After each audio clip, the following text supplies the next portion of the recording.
tient. Emmanuel, le roi des cieux descend. Emmanuel, Emmanuel, oh,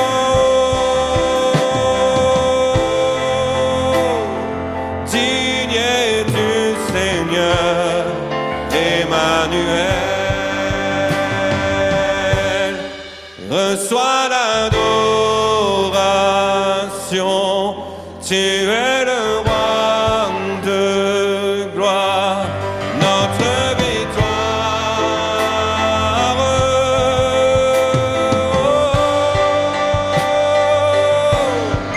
Reçois l'adoration, tu es le roi de gloire, notre victoire.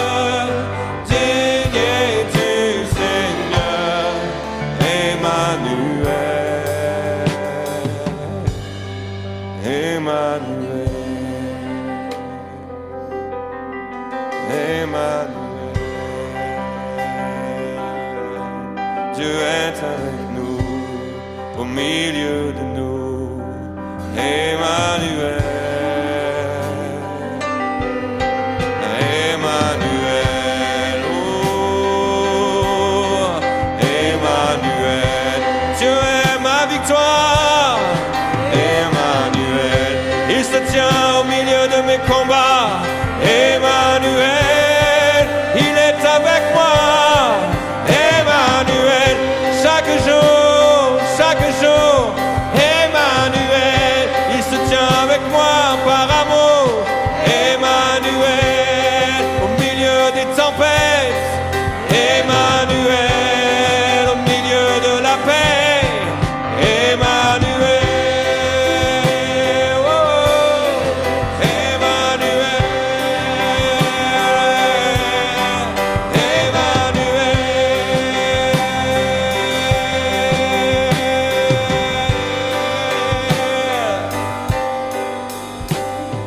Digne es-tu, Seigneur, digne es-tu, Seigneur, digne es-tu, Seigneur, de tout l'honneur, de toute la gloire. Digne es-tu, Seigneur, digne es-tu, Seigneur, digne es-tu, Seigneur, Emmanuel. Juste, réjouissez-vous en l'Éternel. La louange convient aux hommes droits, aux femmes droites. Célébrez l'Éternel avec la harpe, louez-le sur le luth et 10 cordes, chantez-lui un cantique nouveau, faites retentir avec vos instruments et vos voix. Car la parole de l'Éternel est droite, et toute son œuvre s'accomplit avec fidélité. Il aime la justice, le droit, la bonté de l'Éternel remplit la terre. Sommes-nous conscients de ce qui se passe sur la terre en ce moment? Bruit de guerre, division, menace nucléaire. Sur cette terre s'agite le tumulte des nations. Mais nous sommes confiants dans le Seigneur.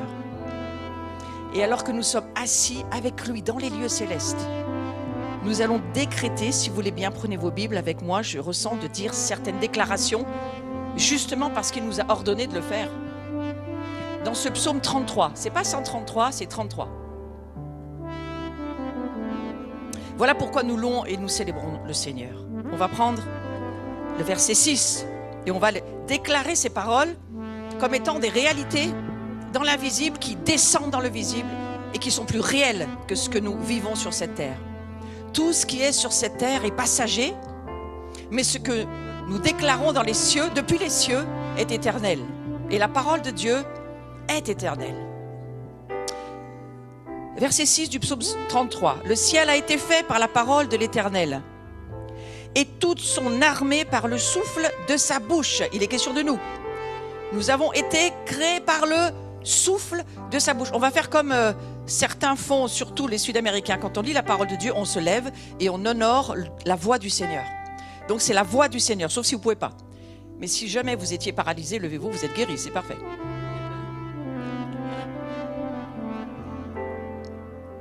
Il amoncelle les eaux de la mer, il garde les océans dans les réservoirs. Que toute la terre craigne l'Éternel, que tous les habitants du monde tremblent devant lui, car il parle et la chose arrive, il ordonne et elle existe. L'Éternel renverse les plans des nations, nous le déclarons aujourd'hui sur ce qui se passe sur cette terre. Alors, on va le redire ensemble. L'Éternel renverse les plans des nations, il anéantit les projets des peuples. Mais les plans de l'Éternel subsistent éternellement et les projets de son cœur de génération en génération. Heureux la nation dont l'Éternel est Dieu. Heureux le peuple qu'il choisit comme son héritage. L'Éternel regarde du haut du ciel, il voit tous les hommes. Du lieu où il habite, si vous ne saviez pas où Dieu habite, ça vous l'explique, du lieu où il habite, il observe tous les habitants de la terre. Nous en faisons partie ce matin, frères et sœurs. Il observe ce qui se passe dans ce lieu et il écoute ce que nous pensons, disons, déclarons. Je continue sur le verset 15. Lui qui a façonné leur cœur à tous, il est attentif à toutes leurs actions. Je vais prier sur ce verset. Seigneur, nous déclarons et nous appelons ton aide dans nos cœurs en tant qu'Église, ecclésia sur cette planète, pas seulement ici, nous, dans ce lieu, mais partout où l'Église se rencontre, se rassemble, communie avec toi, communie avec ton esprit, communie les uns avec les autres. Seigneur, nous appelons ta grâce et ton Saint-Esprit à nous rendre attentifs à toutes tes actions. Rends-nous attentifs à tes désirs, à tes plans, à tes projets. Oui, ce monde est au bord d'événements extrêmement dangereux et difficiles. Mais là où tu règnes est le calme, l'harmonie, la paix, la joie. Et nous voulons avec toi mettre tout ce qui se passe dans ce monde dans tes mains, Seigneur Jésus. Nous mettons dans tes mains toutes les œuvres des hommes et des ténèbres. Nous savons que tout est dans tes mains. Et nous te remercions ce matin de ce que tu nous donnes, l'opportunité de déclarer ta parole. Alors nous allons relire le verset 10 ensemble. L'Éternel renverse les plans des nations. Il anéantit les projets des peuples. Mais les plans de l'Éternel subsistent éternellement. Et les projets de son cœur de génération en génération. Seigneur, nous déclarons ce matin que tes plans subsistent éternellement et que les projets de ton cœur se construisent de génération en génération. Et bénis la génération que nous sommes, Seigneur, et que nous puissions voir et accomplir et croire dans tes projets et marcher dedans en ton nom, Jésus. Amen. On va reprendre au verset 16. Ce n'est pas une grande armée qui sauve le roi. Ce n'est pas sa grande force qui délivre le guerrier. Le cheval est impuissant pour assurer le salut. Toute sa vigueur est incapable de procurer la délivrance. Mais le regard de l'Éternel est sur ceux qui le craignent, sur ceux qui espèrent en sa bonté. Levons nos mains et disons, Seigneur, nous espérons dans ta bonté. Nous ne regardons pas à ce monde ce qu'il nous montre, ce qui nous fait croire les mensonges diaboliques de Lucifer. Mais nous croyons, Seigneur, dans ta bonté. Pour nous, nos familles, nos nations. Et nous communions avec ton esprit. Nous te demandons de produire en nous la foi ce matin. Produis la foi dans nos cœurs. Seigneur, que tu tiens toutes choses dans tes mains. Nous refusons la peur. Nous refusons l'incrédulité. Nous refusons ce qui s'oppose à croire ta parole dans ce lieu, Seigneur. Mais que ta foi soit comme la lumière fut dans nos vies pour ces jours. Nous ne pouvons pas le créer, mais toi, tu peux le faire. Toi, tu peux créer un chemin dans nos cœurs quand il n'y en a pas. Tu peux créer la foi quand elle est petite et qu'elle défaille. Tu dis, j'ai prié pour ta foi, Pierre, pour qu'elle ne défaille pas. Alors, Seigneur, nous allons continuer dans ce psaume qui est bientôt fini. Verset 19. Afin de les délivrer de la mort et de les faire vivre, même en temps de famine. On va reprendre tout le verset pour comprendre ce qu'on raconte. Le cheval est impuissant pour assurer le salut et toute sa vigueur est incapable de procurer la délivrance. Frères et sœurs, nous sommes incapables de nous sauver nous-mêmes, n'est-ce pas? Pouvons-nous dire Amen? Nous sommes incapables de nous sauver nous-mêmes, de nous délivrer nous-mêmes. Nous n'avons pas cette capacité, mais voilà ce que dira le verset suivant, 18. Le regard de l'Éternel est sur ceux qui le craignent et sur ceux qui espèrent dans sa bonté. Nous ne croyons pas dans sa justice et dans sa sévérité. Nous croyons dans sa bonté, frères et sœurs.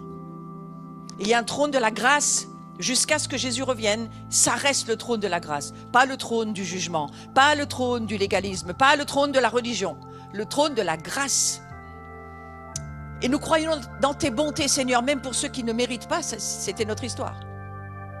Que tu puisses prendre en pitié ce monde et tout ce qui se trouve autour de nous, que nous soyons des instruments de ta grâce. Pardonne tous nos jugements, Seigneur. Pour que celui qui est d'accord avec moi dise ce matin, Seigneur, pardonne tous mes jugements.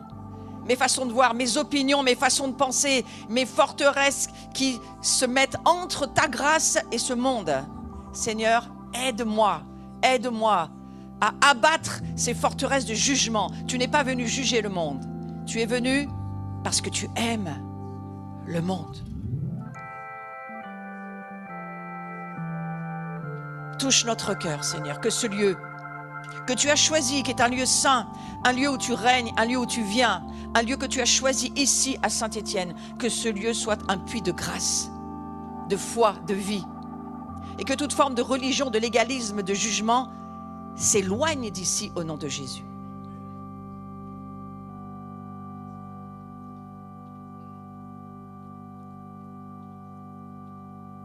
Tu vas nous délivrer de la mort, Seigneur.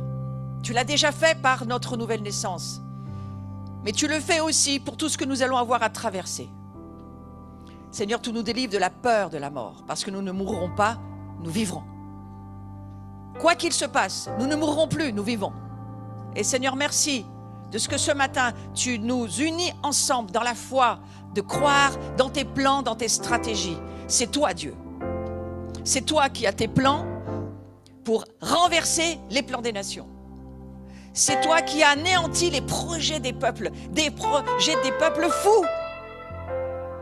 Mais nous ne jugeons personne, nous disons simplement, Seigneur, viens et touche les cœurs de ce monde qui ne te connaît pas. Nous ne le jugeons pas, nous appelons ton salut sur leur vie. Nous appelons ton salut sur la Corée du Nord. Nous appelons ton salut sur la Russie. Nous appelons ton salut sur l'Ukraine. Nous appelons ton salut sur toutes les nations qui sont en ce moment dans le tumulte. Toutes les nations qui sont en ébullition.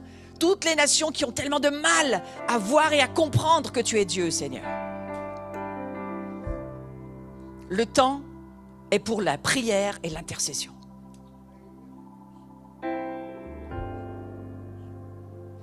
Verset 20. Nous espérons en l'Éternel. Cette phrase, nous allons l'écrire sur les toits de nos maisons, sur les murs de nos maisons, sur les murs de nos cœurs. Nous espérons en l'Éternel. C'est pas seulement nous croyons en l'Éternel, nous espérons en l'Éternel. Il faut de la foi pour espérer. Alors Seigneur, garde notre assemblée dans la foi. Notre secours et notre bouclier, c'est lui. Redisons à nos vies, à nos maisons, mais aussi à notre nation et aux nations. Votre secours et votre bouclier, c'est lui. Il n'y a personne d'autre. C'est lui. C'est lui le secours, c'est lui le bouclier pour ta vie, ton histoire, ton travail, mais aussi pour ta nation. C'est lui. C'est pourquoi nous pouvons t'adorer, Seigneur. Qui? Oui, c'est en lui que notre cœur se réjouit. C'est en son saint nom que nous avons confiance. Éternel, que ta grâce soit sur nous lorsque nous espérons en toi. Seigneur, nous espérons en toi dans cette communauté. Nous espérons en toi pour notre vie, pour nos situations personnelles, mais aussi pour cette œuvre que nous sommes l'abri. Et nous espérons en toi aussi pour notre nation, là où tu nous as placés. Nous espérons en toi, Seigneur, parce que c'est toi et toi seul qui est notre bouclier et qui est notre refuge. Amen. Et toute l'Église va dire Amen, Seigneur. Viens, nous t'attendons et en attendant, nous espérons en toi et dans le salut, ce si grand salut, ce salut que tu as ouvert par ta mort et ta résurrection pour chacun d'entre nous. Seigneur, nous prions que ce salut, jamais, jamais, nous ne doutions que tu l'as déjà accompli. Amen. Amen. Je vais vous dire ce que je suis en train de voir. En fait, je suis en train de voir un truc assez rigolo, c'est pour ça que je vais vous le partager. Mais on va s'asseoir parce que je pense que là, on est au bout de là où on peut aller, je crois. Mais vous voyez, pendant qu'on adorait Dieu, là, je voyais chaque petite maison. Alors, je disais au Seigneur, mais tout le monde n'a pas une cheminée. Parce que je voyais une maison avec une cheminée, puis ça montait, la fumée de la cheminée. Mais le Seigneur m'a dit, tu sais, ça peut être aussi les cœurs. Mais pour visualiser ce que j'ai vu plein de petites maisons avec des cheminées. Et beaucoup de fumée sortait de chacune de ces maisons. Et ça, en fait, ça représentait l'encens qui monte et qui, quelque part, change aussi l'atmosphère et va jusque dans les cieux. Vous connaissez ce texte d'Apocalypse 5 qui dit que les prières des saints sont récupérées dans une coupe et puis ensuite des anges viennent, ils y mettent la braise et c'est renvoyé sur la terre. C'est comme ça que ça fait le cycle de tout ce qui monte dans l'intercession, à un moment donné, redescend. Pour ceux qui ont participé aux premières années de l'abri dans l'intercession, vous savez de quoi je parle. Hein. C'est ce mouvement de la prière qui fait que rien ne se passe jusqu'à ce que ça soit monté dans les cieux pour redescendre. Donc beaucoup de situations, je veux juste vous dire ça, sont bloquées parce qu'elles ne sont jamais montées dans les cieux, vos situations. Elles sont restées au premier ciel. Et il faut qu'elles passent le deuxième pour ensuite traverser le troisième. Et à ce moment-là, lorsque vous avez suffisamment prié pour votre situation, ça redescend sur la terre. Et ce matin, je voyais ça, je sentais le Seigneur me dire à chaque personne qui est là, cette cheminée, ça peut représenter son cœur, sa bouche qui va lever la louange de Dieu. Mais si vous le faites, vous pouvez transformer certaines choses. Alors j'étais en conversation avec le Seigneur, je dis, mais tu veux qu'on fasse comment? Il dit, c'est très simple. Tu prends ton assemblée, chaque jour, une famille lit un psaume, s'élève de la fumée. S'élève de la fumée. Beaucoup de gens prient, mais d'autres ne prient pas. Et ils ne savent pas comment faire. Il faut juste donner des clés pour aider. Comme par exemple, à Paris, il y a une église qui s'est décidée de dire, chaque fois qu'on se lave les dents, on prie. Ils n'arrivent pas à trouver le temps de prier dans cette église. Ce sont des milliers. Donc pour arriver à trouver du temps, ils ont pris cette opportunité. Et d'ailleurs, Déborah, je crois qu'elle l'a fait une fois, peut-être d'autres fois, mais elle me dit, chaque fois que je me lave les dents, je prie. Vous voyez, c'est des choses pour nous aider. On ne les fera pas des années, on les fera un temps pour nous stimuler, nous aider, nous motiver à prier, parce que très sincèrement, ça demande une discipline, la prière. Mais nous savons que tout ce qui n'est pas monté dans les cieux ne redescendra pas. Il faut que ça monte. Donc, quelque part, je vous encourage, prenez un psaume chaque jour, prenez un psaume différent et lisez-le à haute voix. Quand vous avez le temps, là où vous pouvez, sauf en conduisant, je ne vous conseille pas. Mais sinon, voilà, chez vous, faites-le. Trouvez une solution pour que s'élève de l'encens, c'est-à-dire de la louange. N'élevez pas des prières qui vont, à la limite, attrister le Saint-Esprit, peut-être même faire perdre la foi dans les cieux. Ils ne peuvent pas la perdre, la foi dans les cieux. Mais vous savez, il y a des prières où on n'a pas envie d'entendre. Hein. Ça donne aucune espérance. Donc prions avec ces psaumes qui sont là et qui nous lèvent et qui nous rappellent qui est Dieu, qui nous aident à prier et qui parfois nous sortent de notre nombril pour amener les affaires de Dieu à redescendre dans les cieux. Dieu ne le fera pas sans nous. Donc je vous propose ça. Je vous propose toute la semaine, choisissez un psaume à l'heure de la journée que vous voulez, notez le psaume que vous avez lu et à la fin de la semaine, vous devriez en avoir au moins 7. D'accord? Alors vous pouvez choisir des courts ou des longs, c'est la même chose. Hein. Ça dépend le temps que vous avez ou vous pouvez les couper. Mais voilà, je vous propose ça. Ceux qui êtes sur Zoom aussi, je vous propose de trouver un moyen de faire se lever l'encens. C'est sûr que c'est difficile pour cette assemblée de se retrouver en semaine. Nous sommes que quelques-uns, il y a très peu qui viennent le mardi. Et nous allons même décider de ne plus venir ici le mardi. Je vous l'annonce sur le pupitre. Hein. Nous ne viendrons plus le mardi parce que nous allons faire une réunion de prière par Zoom. Parce que ça va être des économies d'électricité, des économies d'essence. Et il faut absolument cet hiver mettre, on va dire, une sagesse sur ce qu'on va avoir à traverser. Non pas que nous croyons ce que l'ennemi dit, pas du tout, nous n'aurons pas froid, il fait chaud chez nous, mais je crois que c'est préférable de faire comme ça. Ça fait 1 mois qu'on est hôtesse du mardi soir, et moi je décide d'arrêter ces présentiels pour le moment. Donc nous allons plus ouvrir le présentiel ici, mais nous allons faire ces rencontres par Zoom, nous ferons des chambres de prière et nous aurons des facilités pour nous mettre ensemble et faire lever de la fumée, c'est-à-dire avec la nuit des témoins, nous allons intercéder de chacune de nos maisons. Parce que sur le Zoom, c'est ça aussi, c'est qu'on est chacun chez nous et que finalement, ça fait aussi lever une nuée qui change l'atmosphère de nos villes, de nos régions et de nos familles et peut-être même de nos cœurs s'il le faut. Donc voilà, je vous propose cela. Nous en reparlerons cet après-midi, parce que nous avons une rencontre communautaire. Mais je veux dire, pour tous ceux qui sont branchés, qui ne peuvent pas être là tout à l'heure, nous aurons ces rencontres sur Zoom les mardis soirs et nous continuerons à élever nos voix et à prier. Je vous avoue qu'il y a beaucoup d'églises qui font comme ça, parce que pour le moment, c'est une solution pour nous, pour pouvoir traverser cet hiver il va falloir qu'on prie pendant ces temps. Voilà. Donc je ne veux pas aller dans les annonces, mais je veux juste vous dire, trouvez les moyens de faire monter la fumée par les portes de votre cœur. Et je vous encourage à prier. Ouais. Est-ce que, je veux juste vous demander ça, est-ce que certains ici ont besoin d'aide, de motivation pour prier? Parce que c'est difficile pour eux et ils ont besoin d'aide. Alors si vous avez besoin d'aide, on va tous se lever et je vais juste prier. Seigneur, je prie, parce que je le sais, parce que tu me le dis. C'est difficile la prière. Beaucoup plus facile de dire des paroles qui vont aller contre tes plans que pour tes plans. Parce que ce que nous voyons, ce que nous entendons, influence beaucoup trop notre être intérieur. Mais Seigneur, tu vas nous aider. Tu es celui qui nous aide. Et aujourd'hui, je te demande d'aider chacun d'entre nous, ici, debout, présents dans cette salle, et aussi ceux qui sont présents, debout, en ligne, dans leur maison. Seigneur, tu mets ta main sur chacun de nous, et Saint-Esprit, nous te demandons de nous aider à nous rappeler que nous avons chaque jour besoin de déclarer tes œuvres, de déclarer ta grandeur, tes plans, ta louange. Aide-nous à prier.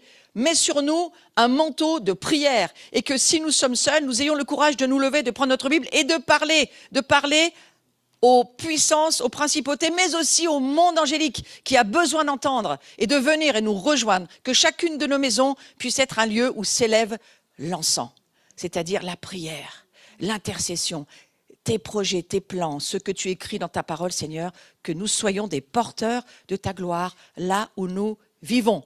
Et chacun de nous va dire Amen. Ah, ça veut dire ainsi soit-il, qu'il en soit ainsi. Merci beaucoup. Je vais juste laisser la place à Claire qui va continuer la célébration.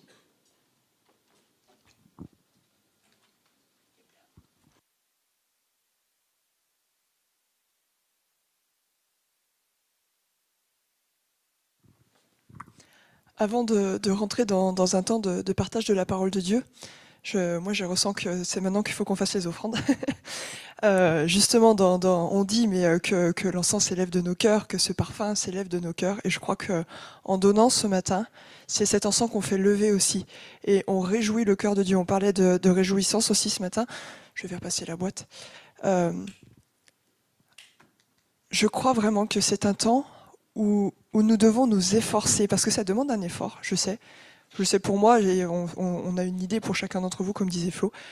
C'est un effort de se tenir dans la maison de Dieu, de se tenir dans sa présence, de se tenir pour prier et de faire lever cet encens. Mais on est tous là aujourd'hui et quelle réjouissance, vraiment, de tous vous voir. Je sens le cœur de Dieu qui se réjouit au travers de mon cœur. Je ne sais pas comment vous expliquer ça. Et je crois que c'est ce temps que Dieu nous donne aussi pour pouvoir réjouir son cœur. Quand on donne, on dit qu'il y a plus de joie à donner qu'à recevoir. C'est pas juste un proverbe, c'est une parole de la Bible.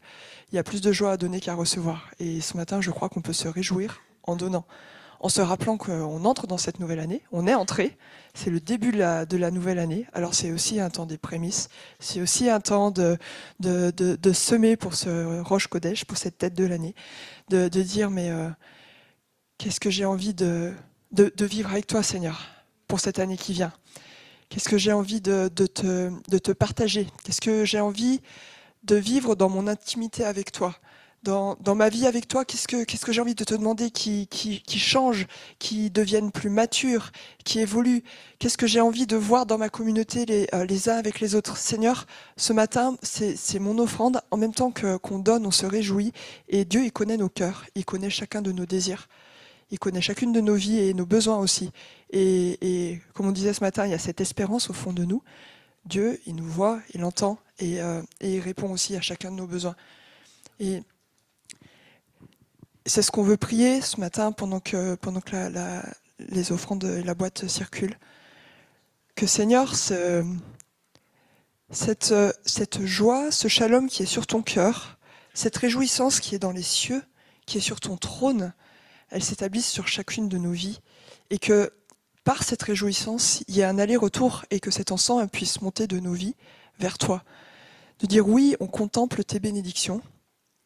Ça veut dire on ne regarde pas que les choses du monde qui pourraient nous faire regarder les choses noires, mais on contemple tes bénédictions, on les compte, et combien de raisons on a de se réjouir et de faire lever cette adoration et ce parfum de réjouissance qui monte de nos cœurs vers le Père. Et je crois que c'est ça que Dieu nous invite à faire en ce début d'année. Justement, on est tous ensemble aussi pour se réjouir ensemble et voir ses bénédictions et faire monter ces réjouissances vers le cœur de Dieu. Je suis désolée, je dis beaucoup de fois le mot réjouir, mais parce que c'est ce qui est sur mon cœur là tout de suite. Et que je prie qu'il se dépose sur chacun d'entre nous en tout cas.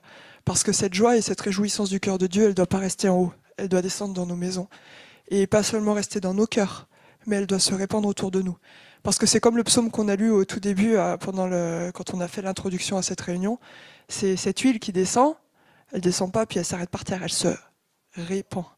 Elle se répand. Et ça veut dire que cette réjouissance et ce shalom qui descend du cœur de Dieu, c'est pas juste pour nous. Alors oui, c'est pour nous, mais c'est pas juste pour nous. Et il doit se répandre. Et cette gloire, elle doit se répandre. Je sais plus, c'est quelqu'un qui a posté ça sur le fil rouge aussi à un moment donné de cette semaine. Je sais plus qui, mais que justement on était ces canaux, qu'on devait être ces canaux de sa gloire. Et c'est ce que Dieu fait avec nous et qu'il va continuer de faire, y compris qu'il fasse encore plus cette année. Que ça se répande. Alors, vous vous souvenez que depuis le début de l'année, Dieu nous a emmenés un peu dans Éphésiens. Et on a lu les 3 premiers chapitres d'Éphésiens depuis la reprise de septembre. Et j'ai dit, bon, je vais aller voir qu'est-ce qu'il y a dans le chapitre 4. Puisqu'on a commencé, on va aller au bout de ce que Dieu veut nous dire. Et en lisant le chapitre 4, je me suis dit, waouh, mais c'est assez extraordinaire. Parce qu'en fait, le thème du chapitre 4, c'est vraiment vivre la foi dans l'unité du corps. Et je me dis, waouh, pour cette journée de la communauté, trop bien. Alors, Éphésiens 4, on va essayer de le parcourir un peu ensemble. Si vous avez des pensées qui descendent sur votre cœur, même sur Zoom, si vous avez quelque chose qui descend au fur et à mesure qu'on lit, notez vos pensées, notez ce que vous recevez, et puis Bruno il viendra le partager. Si vous avez des pensées au fur et à mesure, n'hésitez pas à venir partager aussi ce que vous recevez. C'est du partage de la parole, on va lire la parole ensemble, on va méditer ensemble cette parole. Ça veut dire que c'est pas forcément juste moi, mais si vous avez quelque chose qui vraiment descend sur votre cœur, venez le partager pour qu'on puisse méditer ensemble. Alors on va commencer le début. C'est le début du chapitre 4 du coup. C'est toujours Paul qui parle aux Éphésiens. Et il dit « Je vous exhorte donc, moi, le prisonnier dans le Seigneur, à marcher d'une manière digne de la vocation qui vous a été adressée. » Verset 2. « En toute humilité et douceur, avec patience, vous supportant les uns les autres avec charité, vous efforçant de conserver l'unité de l'esprit par le lien de la paix. » On va aller jusqu'au bout du paragraphe. « Il y a un seul corps et un seul esprit, comme aussi vous avez été appelés à une seule espérance par votre vocation, votre appel. Il y a un seul Seigneur, une seule foi, un seul baptême, un seul Dieu et Père de tous, qui est au-dessus de tous et parmi tous et en tous. » Alors déjà, quand on reprend juste le verset 2, en toute humilité et douceur, en tout cas dans cette traduction, avec patience, vous supportant les uns les autres avec charité. Ça c'est juste le verset 2. Déjà, Seigneur, il y a tout un programme. Je ne sais pas ce que vous en pensez, mais déjà, l'image de la famille qu'on est là, c'est aussi nous, comment on vit dans nos familles à côté, c'est-à-dire de ce qu'on arrive à vivre dans nos familles déjà de sang. Ça reflète aussi ce qu'on peut vivre dans notre famille spirituelle. En tout cas, je pense que Dieu il travaille dans les deux domaines, et c'est complètement en parallèle. Douceur et patience, vous supportant les uns les autres avec amour. Mais je crois que c'est le plan de Dieu parfait pour nous. Et dans une autre... Alors pareil, dans la traduction de la Bible juive, parce que j'aime bien des fois reprendre... C'est tourné autrement quand ça vient de l'hébreu. En fait, donc déjà, bon, c'est pas charité, c'est le mot amour. Hein. Le début est assez semblable, puisque c'est « Soyez toujours humbles, doux et patients, vous supportant les uns les autres dans l'amour et vous efforçant, ça c'est la suite, et vous efforçant de préserver l'unité que l'Esprit donne par le lien puissant du shalom. Moi, dans la version que j'avais lue avant, c'était de conserver l'unité. Là, c'est préserver l'unité. Et qu'est-ce qu'il nous dit? C'est de nous efforcer. Ça veut dire que c'est pas quelque chose qui vient naturellement, en fait. Vous êtes d'accord? En tout cas, moi, c'est ce que je comprends. Quand on dit efforce-toi de faire ça, ça veut dire qu'il faut faire des efforts. Ça vient pas tout seul. C'est pas quelque chose qui est inné. Et en tout cas, c'est quelque chose qu'on va vite se faire voler, ça c'est sûr. Si nous rappelle ici Paul, en parlant bien sûr de la part de Dieu, qu'il faut faire des efforts pour conserver l'unité dans son esprit, c'est qu'on a besoin de nous y mettre, de nous mettre au travail, et que ça veut dire, c'est pas juste de dire « Ah mais non, mais c'est bon, tout va se faire tout seul ». Dieu nous demande notre participation, il nous demande d'être actifs en fait. Et j'ai bien aimé ce mot aussi, conserver l'unité. Alors dans la traduction de la Bible juive, c'est préserver l'unité. Quand on préserve quelque chose, on le préserve de quoi en général? Quand on préserve soit de la nourriture, vous la mettez au frigo, vous préservez votre nourriture pour qu'elle dure plus longtemps, vous la préservez des bactéries, vous la préservez de tout ce qui pourrait l'attaquer. Quand on dit de préserver de l'unité, c'est en fait de tout faire pour que cette unité ne soit pas détruite. Et on sait très bien que l'œuvre du diable aujourd'hui, ce qu'il veut faire au milieu de nous, c'est de détruire cette unité. C'est ce qu'il a essayé de faire depuis le tout début de la création et qui continue d'essayer de se faire encore et encore. Et on le sait, on en a tous conscience, mais des fois peut-être qu'on l'oublie un petit peu sur certains moments et que du coup, au lieu de travailler à cette unité, on va travailler plus à l'œuvre du diable, de façon complètement inconsciente sûrement. Et c'est pas du tout une condamnation que je veux nous dire ce matin, c'est juste en fait de nous rappeler que Dieu nous a dit oui, je vous ai appelé à cette unité et je sais que c'est difficile, mais j'ai aussi donné quelque chose qui va faire que ça va pouvoir fonctionner. C'est cet esprit, et non seulement cet esprit, mais cette paix, par le lien de la paix. Vous voyez, c'est pas juste on préserve l'unité tout seul, c'est on préserve l'unité de l'esprit par le lien de la paix. Et quand ce shalom de Dieu, cette paix de Dieu est sur nos vies, alors ça va nous permettre de vivre ensemble et finalement de passer au-delà de toutes les différences qu'on pourrait avoir ou au-delà des différends qu'on pourrait avoir ou des orages, des tempêtes. Rappelez-vous Jésus au milieu de la tempête dans le bateau. Ils étaient tous complètement effrayés, se dire ça y est, on arrive au bout, c'est la fin, le bateau va couler. Et Jésus, lui, qu'est-ce qu'il a fait? Il s'est levé calmement et en fait, il a rétabli la paix. Et on a besoin de tous les jours. Alors je suis tellement d'accord avec ce que tu disais, Flo, tout à l'heure, de dire mais lisez ces psaumes et c'est d'établir en fait en lisant les psaumes, on lit la parole, on la proclame à voix haute et ça établit la présence de Dieu dans nos vies et ça établit cet esprit, ce shalom dont on a besoin tous les jours. Honnêtement, moi je vois au niveau du travail, au niveau de tout, dans la famille, mais si j'ai pas sa paix, mais on pète vite un câble, quoi. Et c'est pas ce qu'on a envie. En plus, Dieu, il nous donne tout ça. Alors pourquoi ne pas en profiter? C'est tellement dommage. Et c'est tellement facile de l'oublier, en fait. Parce que justement, on rentre dans nos train-train quotidiens. Mais cette paix, Dieu la dépose dans nos cœurs. Et c'est pour qu'on puisse fonctionner ensemble. Moi, je trouve ça tellement merveilleux qu'en fait, Dieu, il nous a bien prévenus à l'avance. Oui, je veux que vous soyez une famille. Oui, je veux que vous soyez un. Mais ça ne sera pas facile. Ça ne va pas se faire tout seul. Mais vous allez y arriver par la paix que Dieu fait descendre au milieu de vous, par son esprit. Et franchement, quand on adore et qu'on loue comme ce matin, je crois vraiment, moi, que j'ai cette espérance et cette foi que cette paix, elle descende dans nos cœurs et que ce n'est pas juste pour le dimanche matin. C'est pour la semaine qui vient et la vie qu'on doit vivre chaque jour. C'est pour ça que c'est tellement important de se retrouver au moins une fois par semaine. C'est tellement pas beaucoup déjà, effectivement, mais c'est ce qui nous tient ensemble. Franchement, on voit bien le temps de l'été, oui, ça fait un temps de pause, mais c'est long aussi de ne pas se voir mais voilà, c'est vraiment quelque chose que Dieu nous unit ensemble. Alors on va continuer, parce qu'on n'a fait que le début.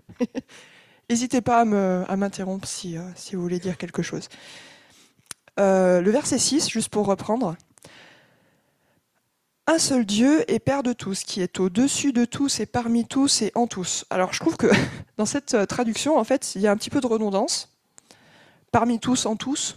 Bon, oui, au milieu de nous et à l'intérieur de nous.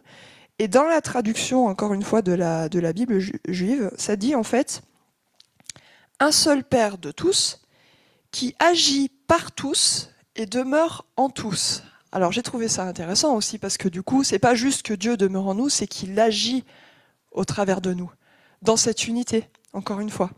Dans cette unité que lui a prévue, Dieu, dans son plan, il a choisi d'agir au travers de nous. Bon, on le sait tous, hein, mais c'est important de se le rappeler que c'est pas juste un corps pour être ensemble, c'est un corps pour être en action ensemble. C'est un corps pour fonctionner ensemble. On pourrait très bien avoir un corps debout, immobile. C'est un corps, vous êtes d'accord? Sauf qu'en fait, il ne va pas se passer grand-chose. Ce que Dieu demande, c'est que chacun justement des membres soit en action, et c'est lui qui agit en nous pour que le corps puisse se mettre en action et faire ce que Dieu nous demande, et aller accomplir la vocation à laquelle il nous appelle. Et il nous a appelés depuis toute éternité. Et c'est ce corps en mouvement et en action avec le Saint-Esprit qui va pouvoir rentrer dans sa vocation, qui nous est parlé juste au verset 4. On continue ? Allez. On va aller, je pense, jusqu'au verset 8. Ah, voilà, viens. Tu veux prendre le micro ? Ah, je suis obligée d'y aller quand même là. Sur le verset 4, je vais vous le lire. Dans la version, je ne sais pas, c'est la Colombe, je suppose, mais la NBS, c'est la même chose. On va compter le nombre de fois où il est écrit un seul. Il y a un seul corps, 1. Un seul esprit, 2. De même que vous avez été appelés à une seule espérance, 3, par votre vocation. Il y a un seul Seigneur, 4. Une seule foi, 5. Un seul baptême, 6. Un seul Dieu, 7. À votre avis? C'est les sola scriptura, sola fide, sola... les 7 sola que la Réforme a repris d'une façon très forte en disant ça, c'est le credo de la Réforme. La Réforme, c'est, écoutez bien, il y a un seul corps. Expliquez-moi, catholique, protestant, orthodoxe, j'étais il n'y a pas longtemps à une table de la communion. Il y a un seul corps ou il n'y a pas un seul corps? Il y a un seul esprit. Qu'est-ce qu'on entend par l'unité de l'esprit? Ce n'est pas marqué, pour conserver au verset 3, conserver l'unité de l'Église. Hein, ce n'est pas marqué l'unité de l'Église. Vous avez remarqué? Je vous relis. Moi, je vais vous embrouiller, mais je suis là pour ça. En toute humilité, verset 2, et douceur, avec patience, supportez-vous les uns les autres. Comme dirait Carlos, on n'est pas appelé à se supporter, on est appelé à s'aimer comme Jésus nous a aimés. Donc déjà là, on va faire une petite rectification. On n'est pas là pour se supporter. On est là pour passer au niveau supérieur de gloire, c'est-à-dire non pas aimer Dieu et puis aimer votre prochain comme vous-même, ça c'était dans l'ancienne alliance, mais dans la nouvelle, c'est aimer Dieu de tout votre cœur, votre âme, votre pensée, votre force, et aimer votre prochain comme Jésus vous a aimé. Donc lorsque vous goûtez à l'amour de Jésus, vous comprenez comment vous devez aimer les autres. C'est impossible au niveau humain. C'est pour ça qu'on va vite passer au verset suivant qui va dire « Conserver l'unité de l'Église ». J'y croirais pas. Là, je me mets à genoux, je dis « Seigneur, là, je ne peux pas, je n'ai pas la foi ». Mais ce n'est pas marqué ça. C'est marqué « Conserver l'unité de l'Esprit ». C'est quoi l'Esprit? Comment ça fonctionne? Nous, justement, on est une Église qui apprenons à marcher par l'Esprit et qui ne vont pas par le rituel et par la liturgie et par les rites, mais par l'Esprit. Alors, on verra à la fin d'Éphésiens 4, hein, c'est bien expliqué, c'est très clair, mais quand même, cette histoire d'unité de l'esprit. Alors, si nous croyons qu'il y a un seul corps, un seul esprit, alors, il n'y a que ta dénomination qui est sauvée? Sans blague. Non. Toute personne croyante qui se réfère à la parole de Dieu et qui reconnaît Jésus-Christ comme le Fils de Dieu fait partie de la famille de Dieu. Qu'il s'appelle par le nom de famille qu'il veut. Après, les rites, les façons d'amener le repas, la nourriture, si je vais chez vous, vous ne mangez pas comme moi. Hein. Mais on est quand même la même famille. Donc, l'important, c'est de se dire, l'unité de l'esprit va faire que nous allons pouvoir être en communion les uns avec les autres. Et s'il vous plaît, sortez, c'est pas seulement de l'abri dont il est question, il est question des autres. Et même des chrétiens, des croyants ailleurs, dans d'autres nations où c'est pas du tout comme ici. Donc, vous voyez, il faut que le cœur s'élargisse. Et pour ça, il faut le Saint-Esprit. Et il y a un seul corps, un seul esprit, une seule espérance. Il n'y en a pas 50, il n'y en a qu'une, c'est Christ. Jésus-Christ est notre espérance. Il n'y a pas d'autre espérance. Un seul Seigneur, une seule foi. Il n'y a pas plusieurs fois. Ce texte-là a mis dans l'histoire de l'Église le monde catholique à genoux. Mais la Réforme est arrivée pour dire on ne peut pas être sauvé par nos mérites, on ne peut pas être sauvé. Et la seule chose qui nous sauve, c'est notre foi. Et même les conciles, ensuite catholiques, se sont réalignés à cela. Donc aujourd'hui, on est d'accord avec les deux familles pour dire oui, c'est la foi qui sauve. Ça suffit pas, mais c'est la foi qui sauve. Donc une seule foi, un seul baptême. Là-dessus, on discuterait des heures, c'est pas la peine. L'unité pas de l'Église, je redis, l'unité de l'Esprit. Donc si toi tu te fais baptiser comme ça, et puis nous on pense ça, puis écoutez, ça c'est des affaires à Dieu, ça ne nous regarde pas. Mais nous on peut garder l'unité de l'Esprit. C'est pour ça que je voudrais vraiment que sur votre Bible soit passé au fluo l'unité de l'Esprit. Parce que ces fameux sola scriptura, sola fide, ces fameux sola dans la Réforme, c'est tellement appuyé pour libérer l'Église du joug, du mérite et des œuvres aujourd'hui. On doit se souvenir que la foi sauve, mais que les œuvres sont importantes quand même. Hein, et ça, c'est là où tu vas aller. Voilà, c'était un petit peu ma remarque. On ne peut pas sauter sur ces seuls. D'ailleurs, regardez verset 6. Un seul Dieu, Père de tous. Au moins, vous savez, là, c'est très clair. Hein, Père de tous. Tous, c'est qui tous? Eh bien, c'est tous.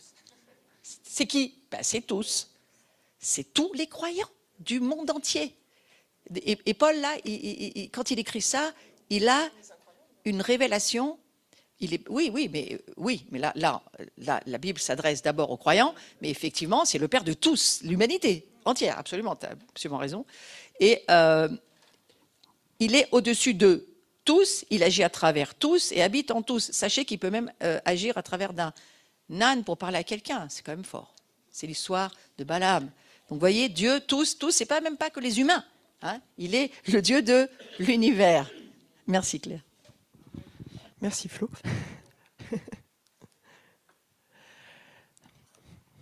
Alors, verset 7.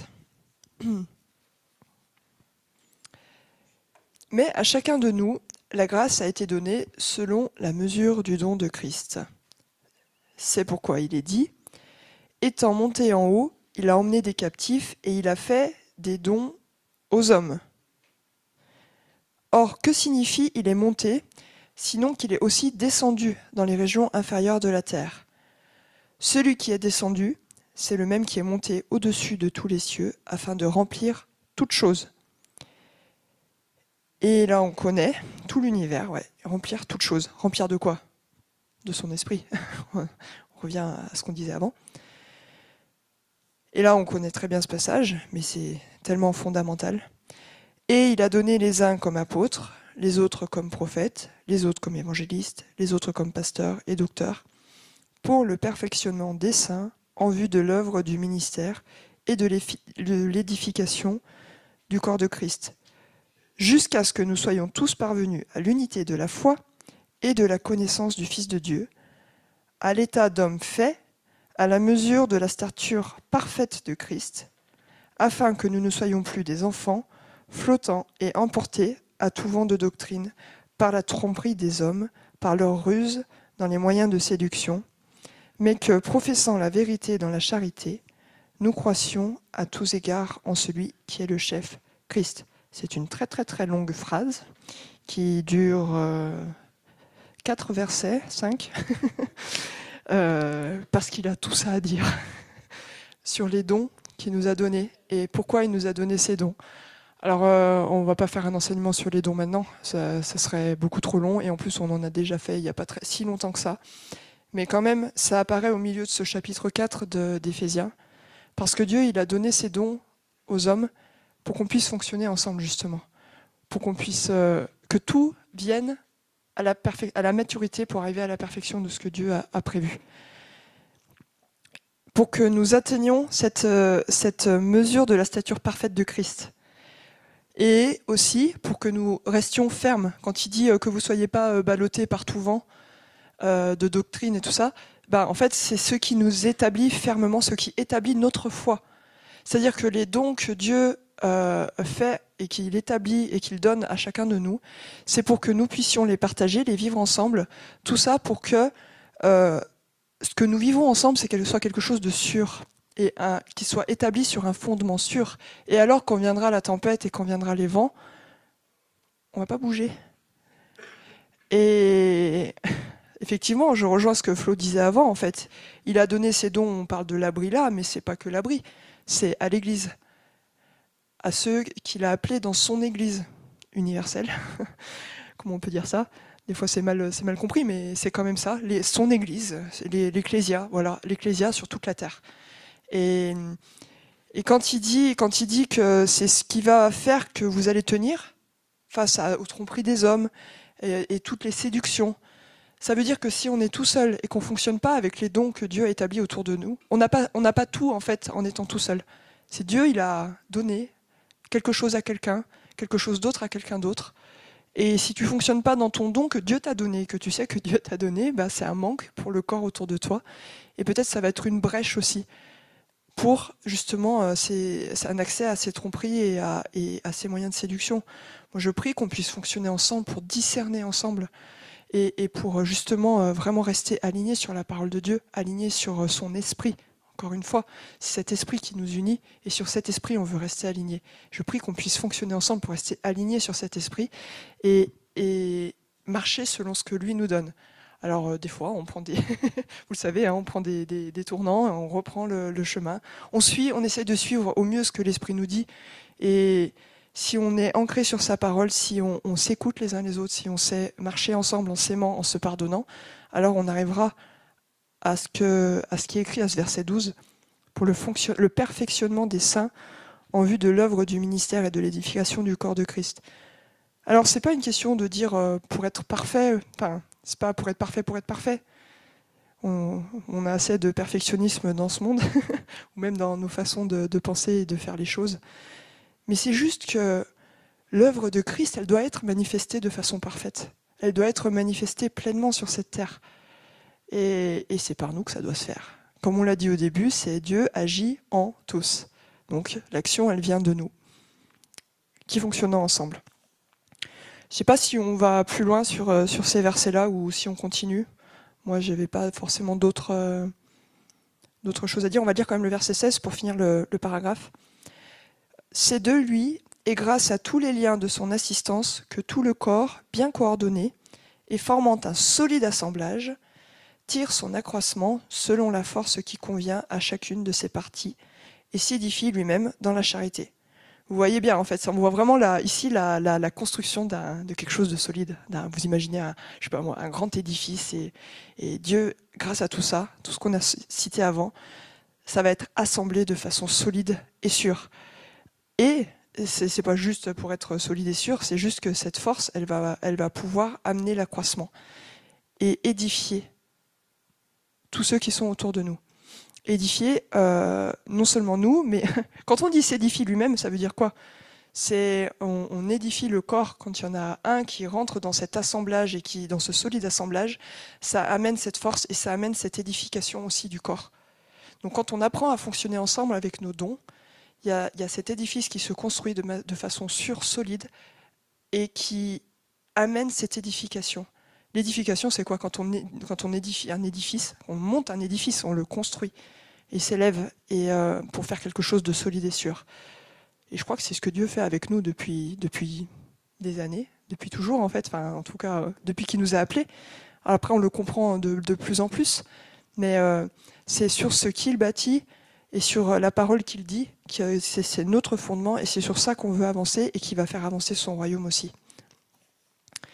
Alors la suite du chapitre de ce chapitre 4 d'Éphésiens, en tout cas dans cette Bible-là, elle a pour titre « Renouvellement de l'intelligence dans la vie quotidienne ». Je ne sais pas ce que vous avez, vous, dans vos Bibles. Des fois, c'est intéressant de lire les petites en-têtes de chapitres parce que ça... Alors, c'est pas le début, non, c'est en fait juste avant le verset 17, il y a une coupure. Attendez, vous avez tous parlé ensemble, j'ai pas compris. La vie nouvelle en Christ, l'homme ancien, l'homme nouveau, vie ancienne, vie nouvelle. Moi, renouvellement de l'intelligence dans la vie quotidienne. Alors, c'est peut-être un peu plus pratique, mais après, c'est vraiment l'ancienne vie et la nouvelle vie. Alors, ce que disait Flo tout à l'heure, exactement, de dire avant, dans l'Ancien Testament, c'est aime ton prochain comme toi-même. Mais là, on rajoute Jésus dans cette vie nouvelle. Et c'est par Jésus, en fait, qu'on peut faire tout ça. Que tout ce que Dieu nous a dit avant, ça fonctionne. Verset 17. Voici donc ce que je dis et ce que je déclare dans le Seigneur. C'est que vous ne devez plus marcher comme les païens, qui marchent selon la vanité de leurs pensées. Ils ont l'intelligence obscurcie, ils sont étrangers à la vie de Dieu, à cause de l'ignorance qui est en eux, à cause de l'endurcissement de leur cœur. Quand je lis ce verset, je repense à ce que... J'ai perdu son nom. Il y a 2 semaines. Ah merci, Steve. Je voyais bien sa tête, impossible de remettre le nom. Ce que Steve Jaffa nous a dit par rapport au fait qu'on était les amis de Dieu, qu'on devait devenir ses amis encore plus. Et là, qu'est-ce qu'on lit comme mot? C'est étranger à la vie de Dieu. Vous voyez le contraste entre être un ami de Dieu ou être étranger à la vie de Dieu. Qu'est-ce qu'on veut être, nous? On veut être ses amis. On ne veut pas faire partie de la catégorie des étrangers. Enfin, je ne sais pas vous, mais je sais, vous aussi. Vous n'avez pas envie de faire partie de cette catégorie. On n'a pas envie d'être étranger à la vie de Dieu. On a envie de vivre cette vie de Dieu pleinement. En étant appelé ses amis, c'est ce qu'on peut faire. Et Dieu nous appelle à être différents, en fait. Dans ces 2 versets, c'est bien ce qui est redit. Finalement, de dire ne marchez pas comme les païens, c'est on doit être différent. Dieu nous appelle à ça et il nous donne un ordre. Vous ne devez plus. Ça veut dire que c'est aussi à nous d'agir en fonction de ça. Toujours en étant fondé sur son esprit et dans son espérance. Et on ne veut pas avoir nos cœurs endurcis. Ça, c'est la fin du verset 18. Parce qu'ils sont restés dans l'ignorance et ils ont eu leur intelligence qui a été obscurcie et finalement sont devenus étrangers à la vie de Dieu. Parce que leur cœur s'est endurci. Alors moi, c'est écrit à cause de l'endurcissement de leur cœur. Je ne sais pas si toutes les traductions, mais on voit vraiment que la cause de base, en fait, la cause de tout ce qu'on a lu avant, c'est l'endurcissement du cœur. Ah oui, il y a l'ignorance avant, effectivement, c'est les 2. À cause de l'ignorance qui est en eux et à cause de l'endurcissement de leur cœur. L'ignorance, ça veut dire quoi? Ça veut dire qu'on doit chercher, on doit plonger dans la parole, on doit vivre dans sa présence. Et l'endurcissement de nos cœurs, mais ça c'est tellement quelque chose qu'on doit travailler tout le temps. Parce que si on n'y fait pas attention, nos cœurs redeviennent durs en fait. Dieu, il peut pendant toute une période rendre ton cœur malléable, souple, accommodant. Tous ces mots qu'on a vécu vraiment profondément il y a plusieurs années déjà. Mais ce cœur, il peut se réendurcir. Il ne faut pas croire que parce que ton cœur est devenu souple, malléable et accommodant et qu'il est selon le cœur de Dieu pendant un temps, c'est gagné pour toute ta vie. Je pense que c'est vraiment quelque chose sur lequel il faut qu'on travaille chacun. On va prendre le deuxième, c'est bien.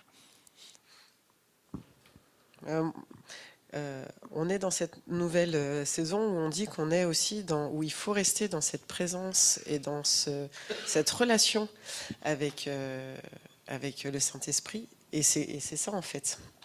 Quand on dit, alors attends, moi j'ai bougé le... Verset 18. Voilà. C'est bien les téléphones, mais quand on passe la main dessus... à cause de l'ignorance, en fait, ils sont étrangers à la vie de Dieu à cause de l'ignorance qui est en eux. Et à cause de l'endurcissement de leur cœur. Et en fait, quand tu dis c'est pas gagné pour tout le temps, effectivement, si on reste pas dans cette présence, dans ce 1 à 1 avec Jésus, on se déconnecte de ce qu'il nous demande de faire dans le moment où il nous demande. Et on a dit ouais, on veut être à l'écoute et on veut faire ce que tu nous dis au moment où tu nous le dis. Mais si on est déconnecté de sa présence, effectivement, on ignore ce qu'il veut pour nous au moment où il va nous le demander. Et donc, effectivement, on va s'endurcir et puis on va encore plus se séparer et donc encore plus être dans l'ignorance, en fait. Donc, il faut être perpétuellement ancré dans sa présence, dans cette relation de 1 à 1. Et ce que Flo disait tout à l'heure, chaque jour, chaque famille, chaque jour, elle va prendre un psaume, elle va lire un verset chaque jour. C'est pour rester dans cette connexion, dans cette présence, pour justement ne pas tomber dans l'ignorance et dans l'endurcissement de nos cœurs, en fait.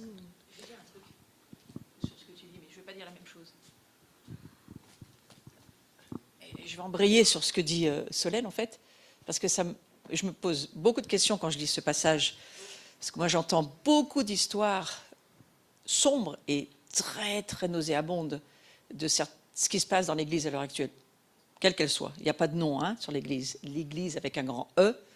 Il y a des scandales, des choses qui se passent où tu te dis, mais comment c'est possible? Alors, ils sont devenus ignorants et endurcis.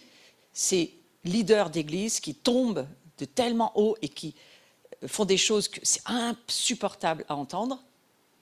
Et c'est pas, je vous redis, c'est pas que dans l'Église catholique, c'est dans l'Église protestante, c'est dans l'Église évangélique, partout. Il y a vraiment des difficultés de garder cette relation. Et je me posais la question, mais ils ont perdu tout sens moral, ils se sont livrés à la débauche pour commettre avec avidité toutes sortes d'impuretés. Dites pas que ça n'existe pas, c'est aussi dans l'Église à l'heure actuelle. L'Église avec un grand E, je veux dire. Et en fait, justement parce qu'ils perdent la présence de Dieu, ça c'est une chose, je pense, qui est fondamentalement dramatique. Lorsqu'on perd notre relation avec Dieu, on perd tout. Mais ce n'est pas seulement ça. Je crois que c'est parce qu'à un moment donné, ils oublient que tout ce qu'ils sont, tout ce qu'ils font, ça ne vient pas d'eux. Ça vient de Dieu. Et tout à coup, ils perdent, et je dis ils parce que c'est juste une réflexion sur une situation dramatique que traverse l'Église, c'est parce qu'à un moment donné, ils pensent que c'est eux qui font les choses. Et ce n'est plus Dieu. Et à partir de là, ils sombrent dans l'aveuglement, l'endurcissement, l'ignorance. Ils sont devenus ignorants que c'est Dieu qui fait tout. Et nous, on doit faire très attention à ça, l'Église. Ce que nous sommes n'a rien à voir avec nous. C'est à voir que c'est Dieu, par son esprit, qui fait en nous ce que nous sommes et ce que nous pouvons vivre ensemble. Mais on ne peut en aucune manière créer quoi que ce soit pour Dieu.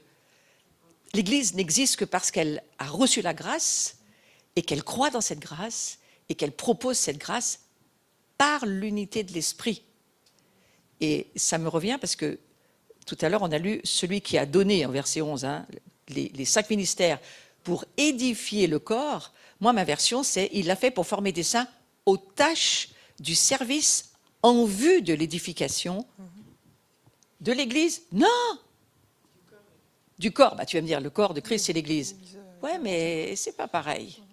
Le corps de Christ, c'est toute l'Ecclésia, quel que soit son parfum, son nom, son fonctionnement, ils en font partie. Donc, il y a vraiment pour nous, je crois, matière à prier, que Dieu nous aide à garder la relation qu'on a avec lui.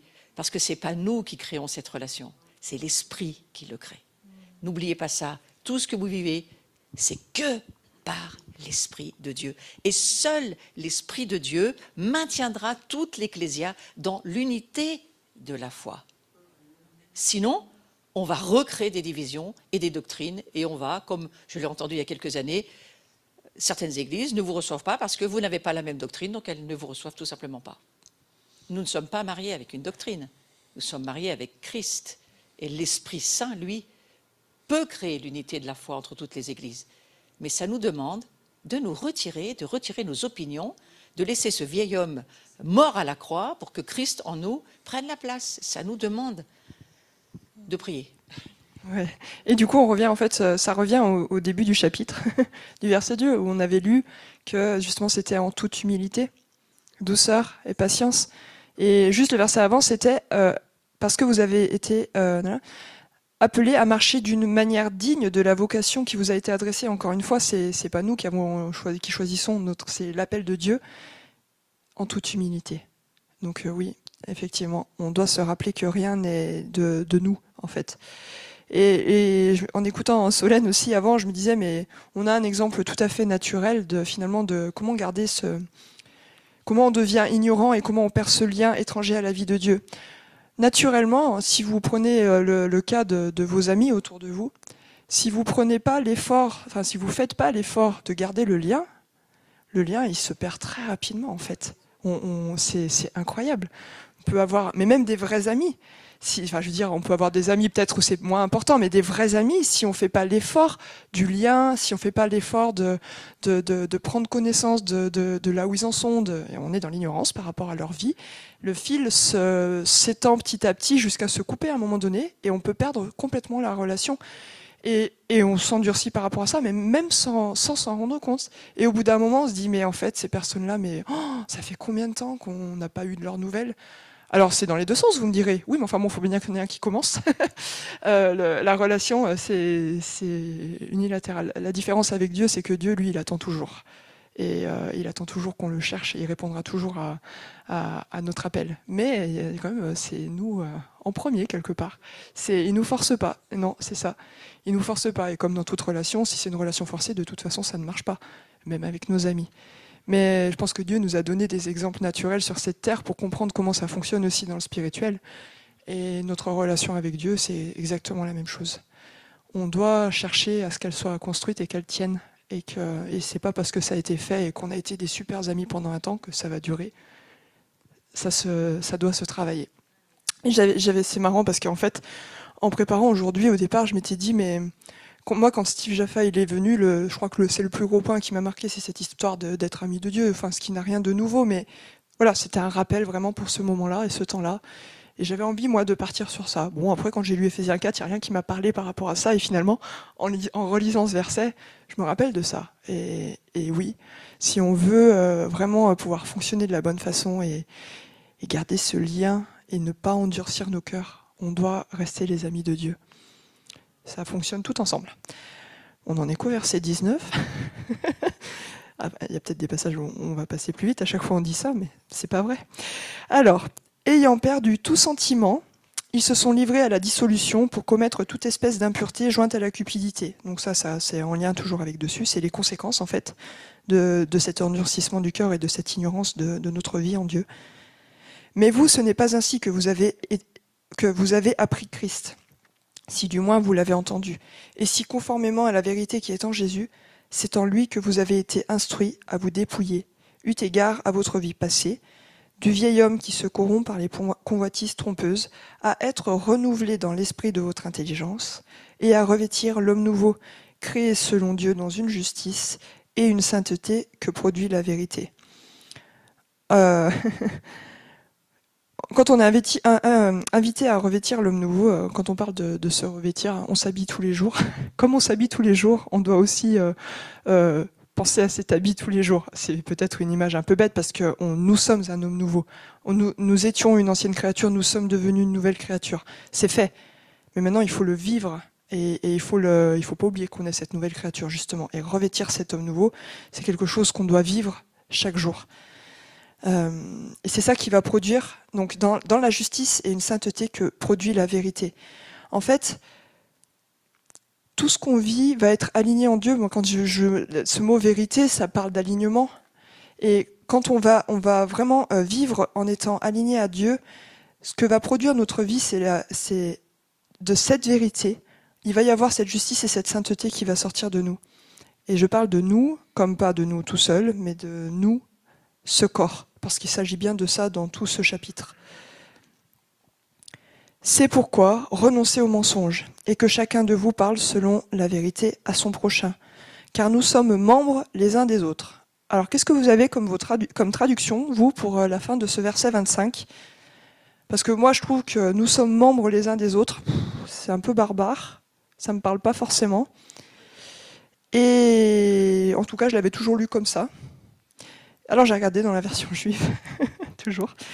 Alors du coup c'est un peu plus parlant quand même. Ça dit « Nous sommes tous intimement liés les uns aux autres comme les membres d'un seul corps ». C'est un peu plus parlant, non ? Enfin, je sais pas ce que vous en pensez. Se intimement liés les uns aux autres. Quand on parle d'intimité, ça veut dire qu'on se connaît suffisamment. Alors nous faisons partie les uns des autres aussi, ouais.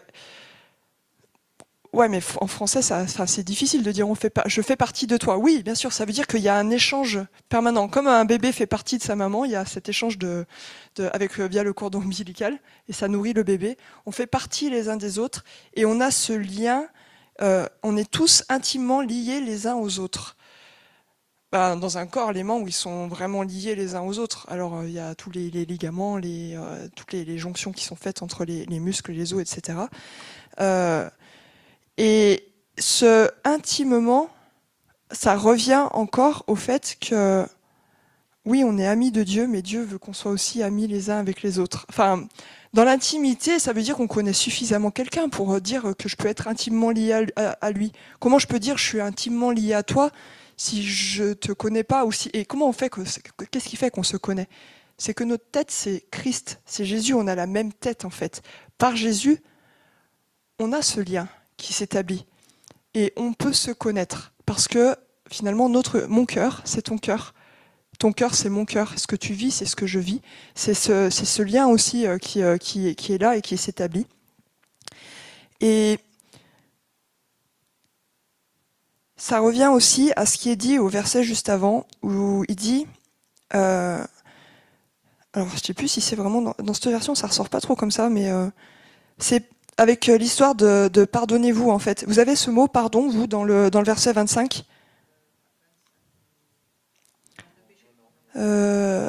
Alors attendez, parce qu'il me semble qu'on l'a lu tout à l'heure. Peut-être. C'est après pour toi? D'accord. Ah, ok. C'est encore après alors. En fait, on va y arriver de toute façon. Mais c'est ça aussi, parce que comment on fait pour vivre de façon liée les uns aux autres, de faire partie de toi? C'est fou quand même. On se dit, on est intimement liés les uns aux autres. C'est un mystère. On est tellement différents les uns des autres.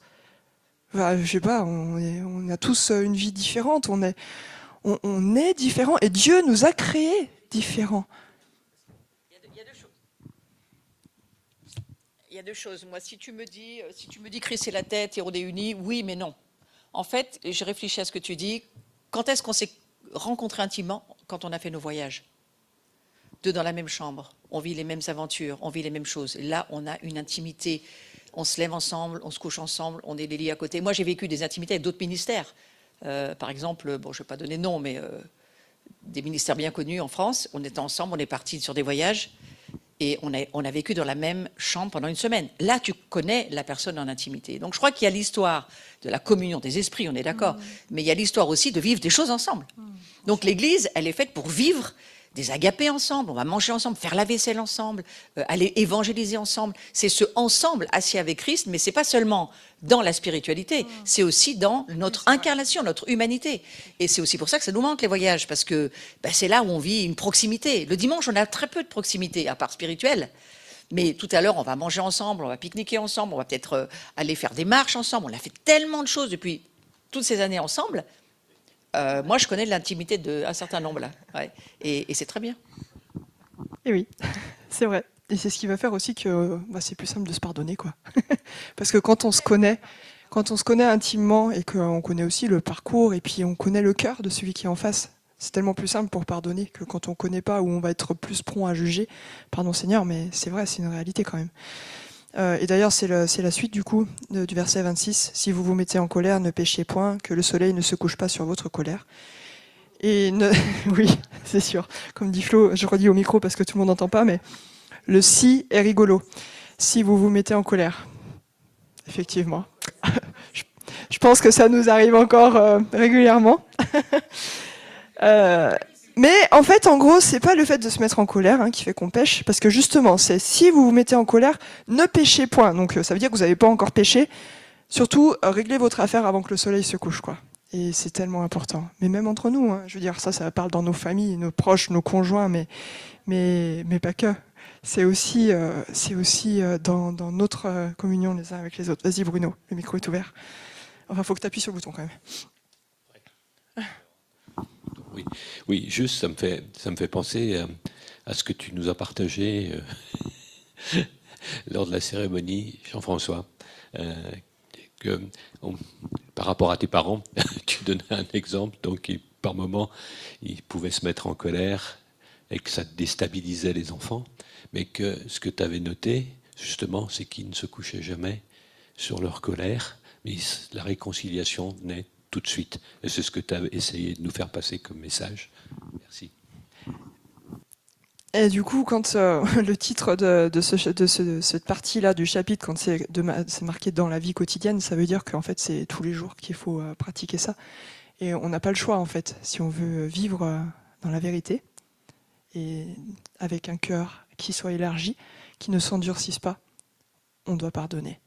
Ça va aussi avec, c'est ça, ce cœur endurci. Un cœur endurci ne peut pas pardonner. Mais Seigneur, que nos cœurs soient suffisamment larges et s'élargissent encore pour pouvoir pardonner et amener ce pardon.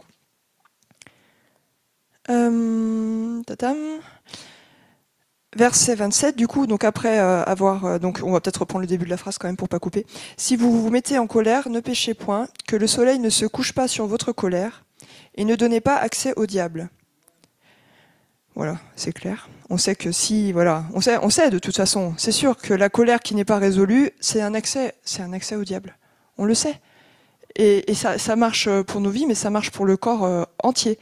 Ça veut dire aussi que si peut-être il peut y avoir une offense qui vient d'un autre membre du corps, et là je parle d'un autre, alors vous comprenez, d'une autre communauté, voilà par exemple, une offense qui viendrait d'une autre communauté. Qu'est-ce qu'on fait face à ça? Comment on réagit face à ça? Eh ben, on est aussi dans ce verset-là. On ne doit pas laisser notre colère et notre amertume jusqu'au soir. On doit pardonner. Parce que sinon, on ouvre une porte au diable. Et ça marche pour nos vies, dans nos familles, mais ça marche aussi dans notre communauté. Ça va loin quand même, parce que des fois, les offenses qui sont faites autour de nous, on ne les maîtrise pas. Et elles seront toujours là. L'offense, elle est là. Elle est présente. Mais comment on va agir face à ça? Et c'est ce qui va faire qu'on va tenir et grandir même. Pas juste tenir, mais grandir. Et qu'on va pouvoir avancer. Et moi, j'ai toujours cette image d'un Dieu qui est fier de nous. Moi, je me dis que Dieu il est fier de nous quand il nous voit faire un pas, un progrès. Quand, comme un papa est fier de son enfant quand il apprend des nouvelles choses et qu'il les montre. Moi, je dis qu'à chaque fois qu'on fait quelque chose de bien, qu'une œuvre bonne, Dieu il est fier de nous. Comme un papa est fier de ses enfants. Et je crois que quand on a une offense qui vient de l'extérieur et qu'on arrive à maîtriser avec la maîtrise de soi, de l'esprit, nos émotions, et qu'on ne rentre pas et qu'on ne garde pas cette colère et cette amertume qui viendrait créer des mauvaises racines en nous, on ne laisse pas l'accès au diable et Dieu il est fier de nous. Et je prie qu'on soit capable de le faire à chaque fois que ça se passera. Parce que ça se passera encore. Et on l'a déjà vécu dans le passé. Et ça se passera encore, mais que Dieu garde nos cœurs, qu'on garde nos cœurs vraiment souples et larges, tendres, voilà, c'est ça, exactement, pas dur, voilà, tendre. Alors, verset 28, on est dans le chapitre 4 d'Éphésiens, verset 28. « Que celui qui dérobait ne dérobe plus », donc on parle de voler, hein, mais plutôt qu'il travaille en faisant de ses mains ce qui est bien, pour avoir de quoi donner à celui qui est dans le besoin. Donc là, on entre un peu dans la partie des œuvres bonnes, finalement, de ce qu'on doit faire aussi, que Dieu nous demande de faire. Et quand Flo disait dans sa traduction avant, c'était tout ce qui sert, qui est utile au corps, hein, c'est ça. Les tâches, voilà, c'est ça. Les tâches qui sont utiles au service du corps, aussi c'est ça aussi les œuvres bonnes. Et là, en particulier, donner à celui qui est dans le besoin. Donc ça, c'est plus aussi vers entre nous, mais vers l'extérieur aussi. Qu'il ne sorte de votre bouche aucune parole mauvaise, mais s'il y a lieu, quelques bonnes paroles qui servent à l'édification et communiquent une grâce à ceux qui l'entendent. Ah, là, on rentre dans le domaine de la parole et on en a parlé la semaine dernière, parce qu'on est toujours dans cette dizaine, cette décennie 5780, où il s'agit de la bouche et de ce qui sort de notre bouche. Que de nos bouches sortent des bonnes paroles qui servent à l'édification. On ne va pas aller plus loin, je pense que c'est clair pour tout le monde. Mais on a tellement besoin de l'aide de l'Esprit et du Saint-Esprit pour ça. C'est tellement rapide de faire sortir une parole malheureuse de notre bouche et qui vient détruire, alors que Dieu nous demande vraiment de nous édifier les uns les autres. N'attristez pas le Saint-Esprit de Dieu par lequel vous avez été scellés pour le jour de la rédemption. On a été scellés pour ce jour de la rédemption. On a été scellés ensemble pour ce jour de la rédemption. C'est merveilleux quand même de se dire que Dieu nous a choisis, nous a scellés ensemble et que c'est le salut qui est au bout. C'est notre salut. On ne vit pas une vie pour la mort, on vit une vie pour la vie. la vie éternelle, et que dans tout ce qu'on fasse, on n'attriste pas le Saint-Esprit. Que toute amertume, toute animosité, toute colère, toute clameur, toute calomnie et toute espèce de méchanceté disparaissent du milieu de vous. Soyez bons les uns envers les autres, compatissants, vous pardonnant, c'est là que ça apparaît, réciproquement, comme Dieu vous a pardonné en Christ. Je ne sais pas si vous avez remarqué, mais tous les derniers versets que j'ai lus, que, soyez, c'est tout en fait des verbes à l'impératif que Dieu nous dit. Depuis le verset, enfin, c'est presque tout le chapitre, mais depuis le verset 25 en tout cas, c'est que des verbes à l'impératif. Dieu nous demande de faire ça. Pourquoi il nous presse tellement de faire toutes ces choses? Il sait que c'est pas facile, mais il nous dit en gros, vivez comme ça, parce que c'est ça qui va vous apporter la vie. C'est la clé de toute chose. Et soyez bons envers les autres. Qu'il n'y ait pas de colère. Qu'il n'y ait rien qui sorte de votre bouche de mauvais. Dieu est en train là de nous donner plein de conseils de vie pour vivre encore comme il faut. Encore. Pour continuer de vivre encore selon ce que lui a prévu. On pourrait tous les reprendre, mais bon, ça prendrait sûrement beaucoup de temps. Mais c'est vraiment que des ordres qui sont donnés, on peut le dire. Hein, l'impératif, c'est un ordre. C'est des ordres de Dieu pour nos vies. Et je pense que c'est des ordres pour une bonne vie. C'est des ordres pour une vie de vérité. Et pour que justement cet édifice qu'il fait de nous soit bien construit et soit solide et ne se fera pas ébranler quand viendra la tempête. Alors ça se termine comme ça, ce chapitre. La suite dans quelques temps, peut-être. On verra ce que Dieu nous montre. Mais on finit quand même avec ce verset. Soyez bons les uns envers les autres, compatissants, vous pardonnant réciproquement, comme Dieu vous a pardonné en Christ.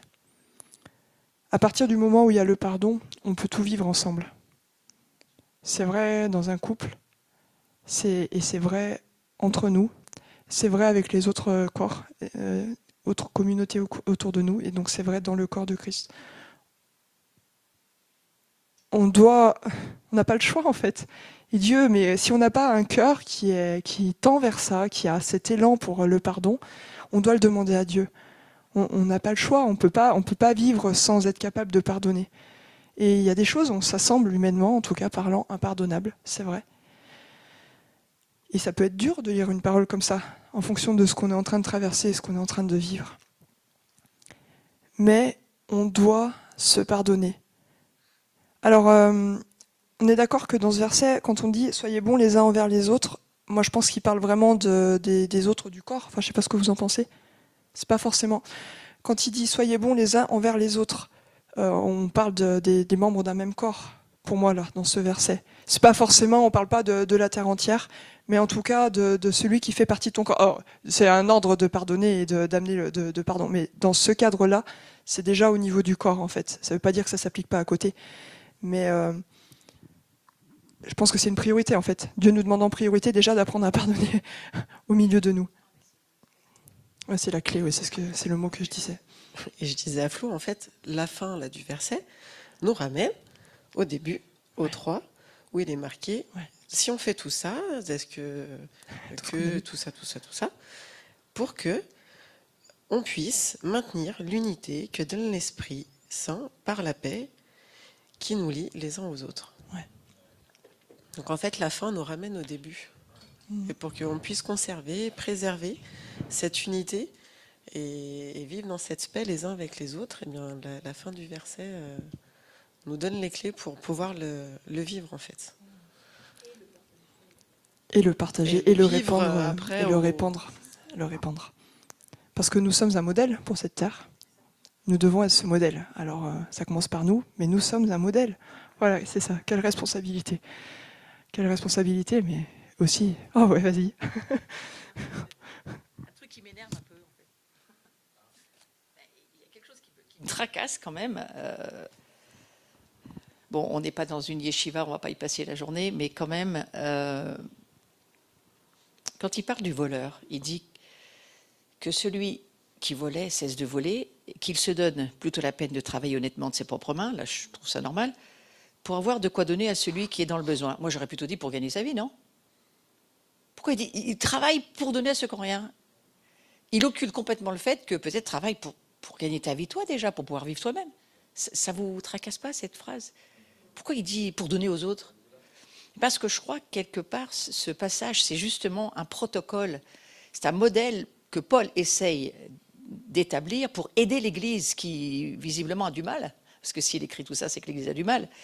Et si on relit, on va dire, les 7 solas vraiment scripturaires de la parole de Dieu, au début, moi, j'ai entouré certaines choses. C'est lui qui donne les ministères pour que le corps, pas seulement le corps local, mais le corps tout entier, mais on va quand même rester sur le local, que le corps local, là, il puisse fonctionner, parce qu'on est sur du local, là, quand même. Hein. Il écrit aux Éphésiens, il n'écrit pas à la terre entière, mais il écrit quand même aux Éphésiens. Et Éphèse, c'est là où vivait Jean avec Marie, et c'est peut-être l'endroit où on pense qu'il y aurait le plus de révélations sur la communion, sur l'amour, etc. Bon, Paul, il écrit aux Éphésiens. Et il dit, si vous faites ce que je vous dis là, jusqu'à ce que nous parvenions tous à l'unité de la foi, de la connaissance du Fils de Dieu, jusqu'à ce que vous deveniez matures, laissez les ministères vous enseigner. Les ministères vont vous aider à vous faire le travail. C'est pas les ministères vont vous montrer comment il faut faire, non. Les ministères vont vous enseigner, les 5 ministères, comment vous allez pouvoir vivre les tâches et les services auxquels vous êtes appelés. Et à partir de là, vous allez pouvoir, verset 15, nous allons pouvoir, tous ensemble, le corps, grandir.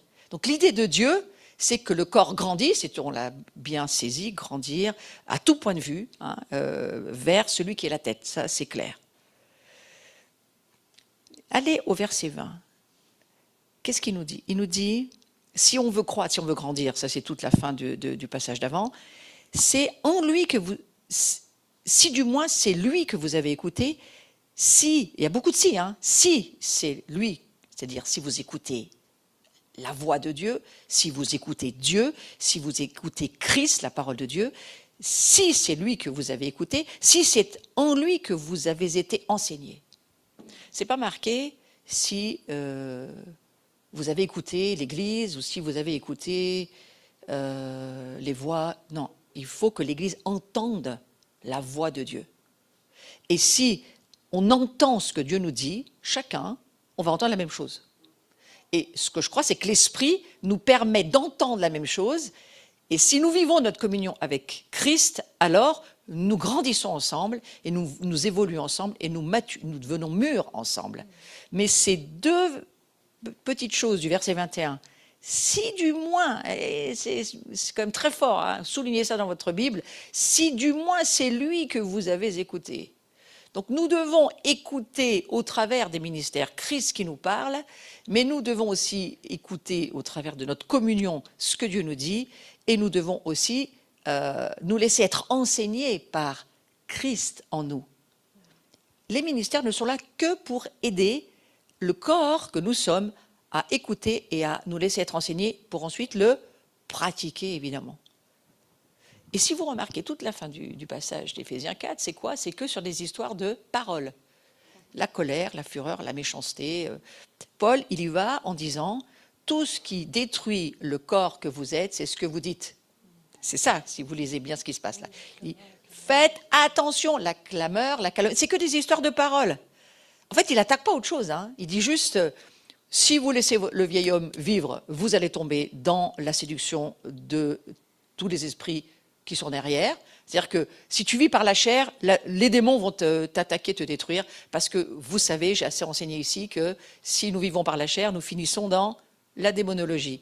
Le diable aime manger la chair, hein, donc il aime se nourrir de l'humain qui se dit chrétien, mais qui ne vit pas comme un chrétien, et là, profitez bien du voyage, mais il sera douloureux. Par contre, l'avertissement de Paul, selon moi, pour une église qui veut marcher par l'esprit, ce qui est notre cas, l'avertissement de Paul, c'est de dire, n'attristez pas l'esprit. L'esprit va partir si tout ce que vous dites n'est pas pour édifier, aider, relever. Il faut que l'esprit de la prophétie dans l'église qui marche par l'esprit soit quelque chose d'édifiant et pas quelque chose qui nous met à terre.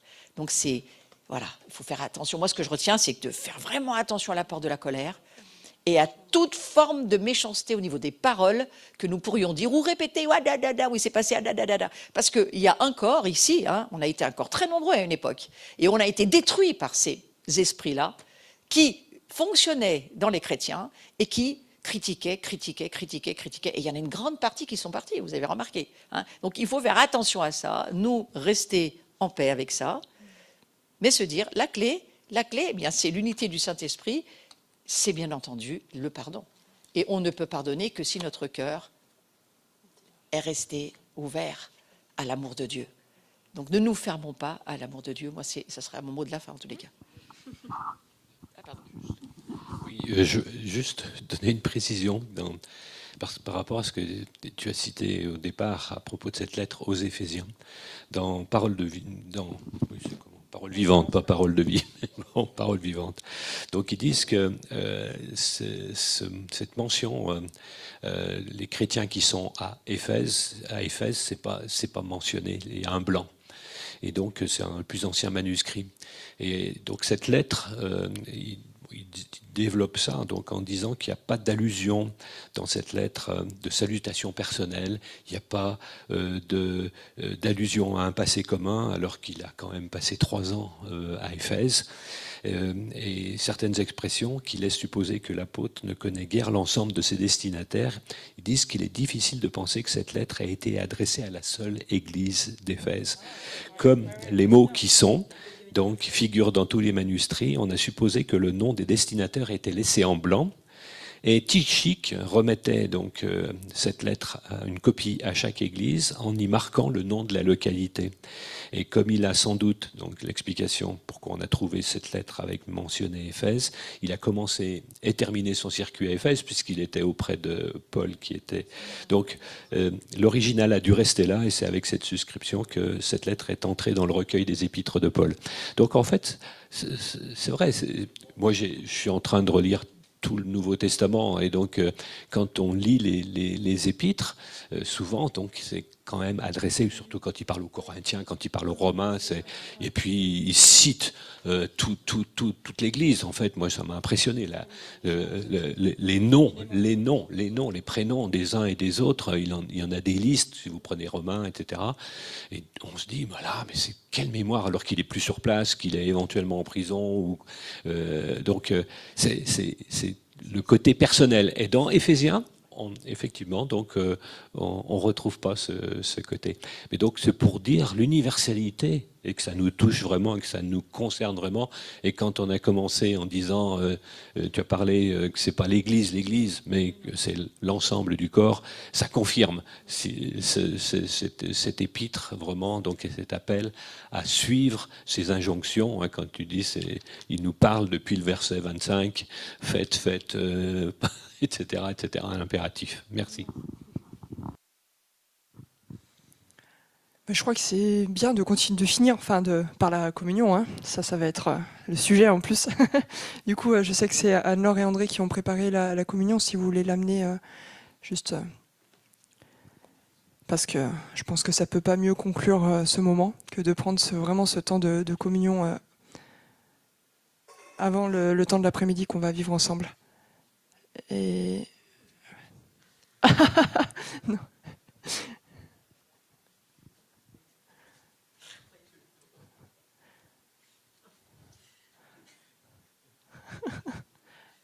Anne-Laure, je peux te laisser le...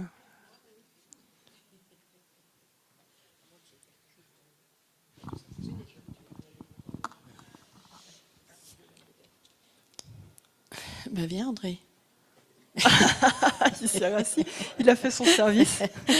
Aussi chez la vous, joie du partage. Chez vous, vous pouvez préparer aussi votre communion, hein, parce qu'on ne vous oublie pas, vous êtes avec nous.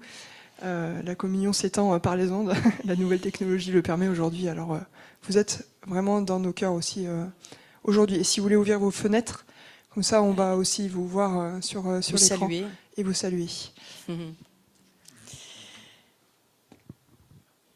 Alors, merci Seigneur, parce qu'on continue dans cette unité. C'est ta vie, tes paroles, le Père qui l'a porté.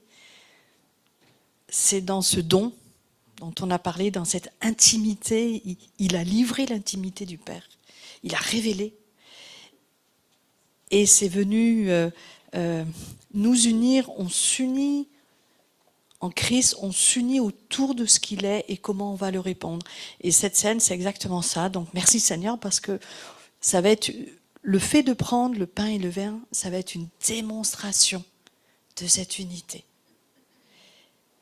De ce qui est maintenant, de cette unité par l'Esprit, mais de ce qui va être transformé encore dans nos vies en tant que communauté et dans nos familles, là où nous sommes. Alors merci Seigneur pour cette semence d'amour, de confiance, d'intimité, Seigneur, par ton corps. Merci Seigneur. Alors venez, parce qu'il est dit que tout est prêt. Cette unité est prête. Et par le sang de Christ, par l'Esprit, nous mangeons, nous buvons ce qu'il est.